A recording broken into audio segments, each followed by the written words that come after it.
ಈಗಿನ ವರ್ಕ್ ಲೈಫಲ್ಲಿ ಯಾರಿಗೂ ಕ್ಲಿನಿಕ್ ಅಥವಾ ಹಾಸ್ಪಿಟಲ್ಗೆ ಹೋಗಿ ತಮ್ಮ ಬ್ಲಡ್ ಪ್ರೆಷರ್ನ ಚೆಕ್ ಮಾಡಿಸೋಕ್ಕೂ ಟೈಮ್ ಇರಲ್ಲ. ಸೊ ಮನೇಲೆ ಸಿಂಪಲ್ ಆಗಿ ಹೇಗೆ ನಿಮ್ಮ ಬ್ಲಡ್ ಪ್ರೆಷರ್ನ ಕರೆಕ್ಟ್ ರೀತಿಯಲ್ಲಿ ಚೆಕ್ ಮಾಡೋದಂತ ನಾನು ನಿಮಗೆ ತಿಳಿಸ್ಕೊಡ್ತೀನಿ.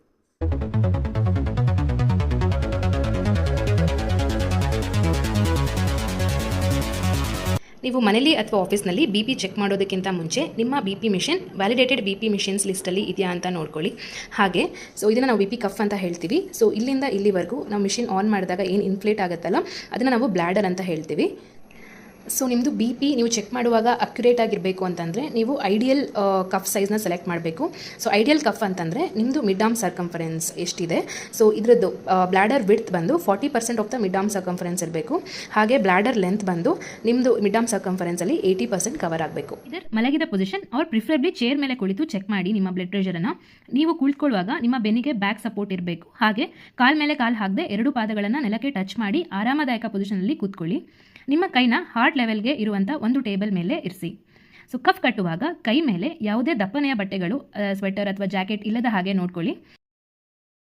ಕಫ್ನ ನಿಮ್ಮ ಮೊಣಕೈಯ 1 ಇಂಚ್ ಮೇಲೆ ಇರೋ ಹಾಗೆ ಕಟ್ಟುವಾಗ ತೀರಾ ಬಿಗಿಯಾಗೂ ಇರಬಾರ್ದು ಹಾಗೂ ತೀರಾ ಸಡಿಲವಾಗೂ ಕಟ್ಟಬಾರ್ದು. ಅದು ಹೇಗೆ ಗೊತ್ತಾಗುತ್ತೆ ಅಂತಂದರೆ ನಿಮ್ಮ 2 ಬೆರಳುಗಳು ಕಫ್ನ ಕೆಳಗಡೆ ತೂರಿಸುವಷ್ಟು ಸಾಧ್ಯವಾಗಬೇಕು.